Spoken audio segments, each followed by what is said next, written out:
Hi, this is Shushan from MeasureSquare. One of the newest features on the iPad is being able to insert a movable legend, modify some of its features, and have it display properly on the printout. If I go into Tools and click Legend, I can select the products I want and click Done. I can move my finger around and drop it into place.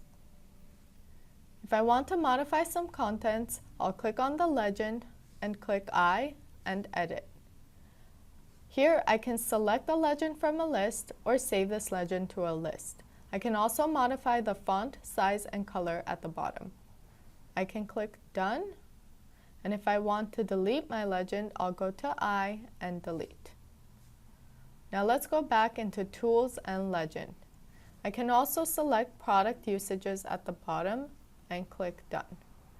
Drop it into place. If I go to Reports and Print,